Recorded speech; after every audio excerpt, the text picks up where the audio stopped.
आज आईपीएल रो final fight मुहांमुही हेबे Gujarat titans एवं defending champion royal Challengers Bengaluru Patidar power house RCB को टक्कर देव गिल गुजरात संध्या 7:30 अहमदाबाद रे खेला जिवो एही हाई वोल्टेज मैच चलित सीजन को मिसाई तृतीय थर पर फाइनल रे पहुंची गुजरात रॉयल चैलेंजर्स बेंगलुरु एवं गुजरात प्रत्येक गोटे लेखाएं टाइटल पूर्व जीति सारी आरसीबी उपरे नजर जदि पकाइबा तेबे विराट कोहली अधिनायक रजत पाटीदार दमदार फॉर्म रे मध्य रहिसेंती अनेबडे भुवनेश्वर कुमार मोहम्मद सिराज एवं जोश हेजलवुड को बोलिंग को नहीं मध्य दल शक्तिशाली रही सेपटे होम ग्राउंड रो फायदा मध्य उठाई पारे गुजरात ये आकलन करा जाउछि। गुजरात क्वालिफायर 2 रे राजस्थान रॉयल्स को चिताकर्षक भाव 7 विकेट परास्त कर फाइनाल रे पहुंची शुभमन गिल और साई सुदर्शन चलित सीजन रे 700 रु अधिक रन संग्रह कर सारी तेबे होम ग्राउंड रे गुजरात रे गर्जन शुभिबो ना आरसीबी टाइटल डिफेन्स करुछि ता उपरे समस्तकर नजर रहिबो। मैच रो सामग्रिक संतुलन प्रकृति रे कोन रहिबो ताकु नै एबेठारु आकलन आरंभ होई गेलानी किए विजय लाभ करिबो आरसीबी ना गुजरात कारण पूर्वरु उभय गोटे लेखाएं टाइटल जीति सारी अधिक आलोचना करबा हम सहित क्रिकेट विशेषज्ञ निर्मल मिश्र जोड़ी होती। तो मिश्र आपण को स्वागत करुच्ची। तो मिश्र आज हाई वोल्टेज मैच निश्चित भाव में एवं आरसीबी को चक्कर देव जो देखा गुजरात या भितर आप केमती देखुंट फाइनाल मैच रे केमिति उत्कंठा रहिबो? निश्चित रूपे माने बेस्ट उत्कंठापूर्ण मैच हवा को जाउची आउ फाइट आउ बेंगलुरु होची बैटिंग स्ट्रेंथ एवं अन्य पक्ष देखा गले माने जीटी रो बोलिंग स्ट्रेंथ मध्य भल परीक्षा हम बोली माने आम कहीपर गोटे कथा फाइनाल मानसिक स्तर रे जो टीम आज संतुलन रक्षा करिबो से टीम निश्चित भाव विजयी हम। आम यदि गोटे कथा देखा तो एपर्यंत जीटी रो परफॉर्मेंस होम वेन्यू रे भल रही गले 7टी मैच खेली 7टी 5टी मैच रे विजय रही। आपण कहवा कथा सुजित मिश्र जे गुजरात निश्चित भाव में तार पला भारी रही कहीं रही बोली आपण कहबे? निश्चित रूपे सर देखो टॉप ऑर्डर बैटर्स उपर निर्भर करुच्चे जीटी टीम कहीं ना माने होची आमे देखिबा ए पर्यंत होची माने गिल होची 722 रन संग्रह करिसंती अन्य पक्षरे देखिबा को गले साई सुदर्शन 710 रन संग्रह करिसंती आ बटलर जी मध्य 507 रन संग्रह करिसंती एवं मिडिल ऑर्डर रे टिके फंबल करूची टीम माने कहबा को गले एमाने रहिसंती टॉप स्कोरर आ गुरुत्वपूर्ण कथा हला ए जो माने ओपनिंग कॉम्बिनेशन माने शुभमन गिल एवं साई सुदर्शन मध्य एपर्यंत आईपीएल 2022 रु कहबा गले 11टी शतकीय भागीदारी माने करिसंती से जोटा कि गोटे प्लस पॉइंट टीम पे रहिबो। आउ अन्य पक्षरे जदि हमें कंपेयर करिबा बोलिंग कथा जदि देखिबा बोलिंग के मध्ये टॉप प्रदर्शन करिसंती आ माने गुरुत्वपूर्ण कथा होची माने तांकर स्टार बॉलर कागिसो रायबाड़ा जी कि 150 स्पीड रे बोलिंग करूजंती से पर्यंत 165 डॉट बॉल मध्ये पकेइचंती आ मोहम्मद सिराज से मध्य तांको भलो बैकअप करिसंती 162 डॉट बॉल संपूर्ण टूर्नामेंट पे पर्यंत पकेइचंती एवं तांको मध्य भलो सपोर्ट करूचंती कहबा को गले हम जे माने देखिबा आप माने जसन होल्डर तांको मध्य भलो बैकअप करूचंती तेणु कर बोलिंग पॉइंट ऑफ व्यू देखिबा को गले माने फौजी माने बेस शक्तिशाली रही टीम एवं अन्य पक्ष देखा गले आज जो मैच टी खेल जीव सर माने निश्चित रूपे एक गुरुत्वपूर्ण मैच रहिबो दुई दल कहीं ना गत वर्ष खेला जाइतिबा जो माने पिच रही से पिच रे आज मध्य फाइनल मैच टी खेला जीवाकू जाउची एवं चलित आईपीएल रे माने होची दुईटी मैच होम ग्राउंड एडवांटेज आउ टाइटल डिफेन्स आज लड़ाई को कहा जाई पारे तेबे आपण जेमति पिच रो कथा कहउचंती पिच प्रकृति रे काहा को बेसी सुहेबो बोली आपनकर मत? देखो सर माने जीटी माने होची माने अनेक गुडी मैच खेली जीटी माने आउ Shubman Gill best experience Sai Sudarshan best experienced एवं गुरुत्वपूर्ण कथा है जस बटलर फॉर्म को फेरी और जसन होल्डर जे कि माने भलो मिडिल ऑर्डर रे भलो बैटिंग करूचंती आ गोटे माने आमे जदी देखि आरसीबी कथा देखिबा आरसीबी होची चेज करबा को पसंद करे कारण चेज मास्टर विराट कोहली अचंती तेणु करी टॉस विन करिबो जी से होची निश्चित रूपे फॉर्म रे मध्य रहिचंती विराट कोहली वर्तमान समय तो किछि भी घटी पारे ये कथा कुआ जाई पारे कि निश्चित रूपे किसी भी घटी पारे कहीं ना भल प्रदर्शन करिसंती माने कहबा को गले एवं जदी आज माने जदी देखिबा मिडिल ऑर्डर माने बैटिंग स्ट्रेंथ को नेकरी माने होची आरसीबी तार प्रदर्शन अभ्यास रखीची एवं भल प्रदर्शन करिची माने कहबा को गले और रजत पाटीदार जे कि होची चमत्कार प्रदर्शन करिसंती माने कहबा को गले आज कैप्टन कूल हिसाब से मतलब टीम को भल भाव हैंडल करिसंती ବୋଲିଂ ଚେଞ୍ଜେସ୍ ମଧ୍ୟ ଭଲ ଭାବରେ କରିଛନ୍ତି ତେଣୁକରି ତାଙ୍କ ଉପରେ ମଧ୍ୟ ନଜର ରହିବ ଅନ୍ୟ ପକ୍ଷରେ ଭେଙ୍କଟେଶ ଆୟାର ଯିଏକି ଓପନିଂ ରଜତ ପାଟିଦାରଙ୍କ କଥା ଯେତେବେଳେ ଆମେ ଆଲୋଚନା କରୁଛେ ତ ଭଲ ଫର୍ମରେ ଅଛନ୍ତି ଅନ୍ୟପଟେ ଅଧିନାୟକ ମଧ୍ୟ ଅଛନ୍ତି ଇଏ ଉଭୟ ପ୍ରେସରକୁ କେମିତି ମ୍ୟାନେଜ କରିକି ଆଜି ତାଙ୍କଠାରୁ ସ୍କୋର ଆଶା କରାଯିବ ଦେଖନ୍ତୁ ମାନେ ନିଶ୍ଚିତ ରୂପେ ମାନେ ରଜତ ପାଟିଦାର ଯିଏକି ଭଲ ଇନିଂସ ଖେଳିଥିଲେ ମଧ୍ୟ ଏଇ ମାନେ ଗ୍ରାଉଣ୍ଡରେ ମଧ୍ୟ ଏକ ସୁନ୍ଦର ଇନିଂସ ଖେଳିଥିଲେ ଆଉ ଗୋଟେ ପଟେ ଦେଖିବାକୁ ଗଲେ ଆମେ ଯଦି ଦେଖିବା କ୍ୱାଲିଫାୟର 1 ରେ ଏକ ତରଫା ହେଇଥିଲା 92 ରନରେ ଜିତିଥିଲା ହଉଛି ମାନେ ଆରସିବି ଆଉ ତାପରେ ହଉଛି ଦେଖି ଏଲିମିନେଟରରେ ମଧ୍ୟ 47 ରନରେ ମାନେ ବିଜୟ ଲାଭ କରିଥିଲା ଏବଂ କ୍ୱାଲିଫାୟର 2 ରେ ମଧ୍ୟ ଜିତି ହଉଛି ମାନେ 7 ୱିକେଟ ବିଜୟ ଲାଭ କରିଥିଲା ଯାହାକି ଆଶା କରାଯାଉଥିଲା ମାନେ ଆମେ ଚିନ୍ତା କରିଥିଲେ ଯେ ଗୋଟେ ଭଲ ମ୍ୟାଚ୍ ହବ ବୋଲି କିନ୍ତୁ ୱାନ୍ ସାଇଡେଡ୍ ତିନୋଟି ଯାକ ୱାନ୍ ସାଇଡେଡ୍ ମ୍ୟାଚ୍ ହେଇଛି ଆଜି ଯିଏ ହଉଛି ପ୍ରଥମେ ଟସ୍ ୱିନ୍ କରିବ ନିଶ୍ଚିତ ରୂପେ 210 ର ପିଚ୍ ରହିଛି ୱିକେଟ ରହିଛି ଆଉ ମାନେ ଗୁରୁତ୍ୱପୂର୍ଣ୍ଣ କଥା ହେଲା ଯେ ଲାଷ୍ଟ ଆମେ ଯଦି ଦେଖିବା ଷ୍ଟାଟିଷ୍ଟିକ୍ସ ଦେଖିବା ଲାଷ୍ଟ 6ଟି ଫାଇନାଲ କଥା ଦେଖିବା ତା ଲାଷ୍ଟ 6ଟି ଫାଇନାଲରୁ ପ୍ରଥମେ ବ୍ୟାଟିଂ କରିଥିବା ଦଳ ଯିଏକି ହଉଛି ମାନେ 4ଟି ମ୍ୟାଚରେ ଯେ ଚେଞ୍ଜ କରିବା ଦଳ ହଉଛି ବିଜୟ ଲାଭ କରିଛି ଏବଂ ପ୍ରଥମେ ବ୍ୟାଟିଂ କରିଥିବା ଦଳ 2ଟି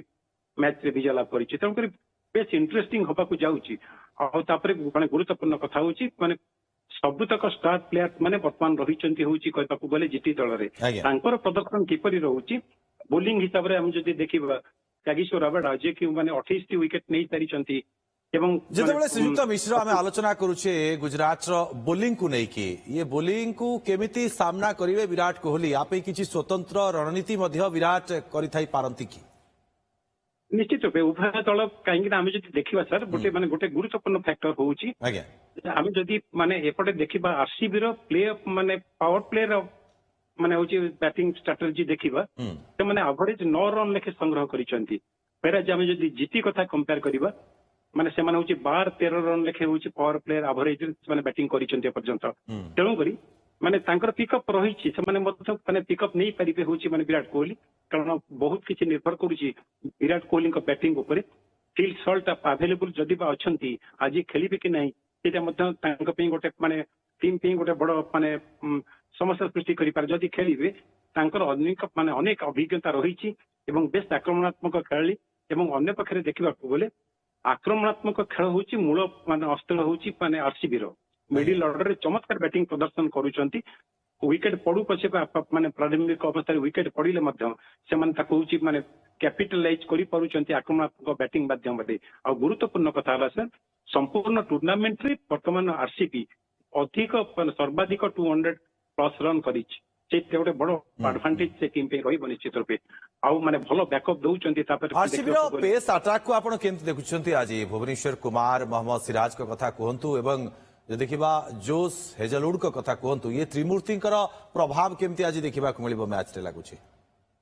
ବୋଲିଂ ନିଶ୍ଚିତ ରୂପେ ହଉଛି ଭଲ ରହିବ ଭୁବନେଶ୍ୱର କୁମାର ଚମତ୍କାର ବୋଲିଂ କରିଛନ୍ତି ମାନେ ସମ୍ପୂର୍ଣ୍ଣ ଟୁର୍ଣ୍ଣାମେଣ୍ଟରେ କହିବାକୁ ଗଲେ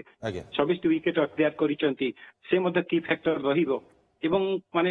ମାନେ ଏଇ ଯୋଉ ୱିକେଟ କଥା ରହିଛି ମାନେ ଏଠି ସୁଇଙ୍ଗ ମିଳିବ ନାହିଁ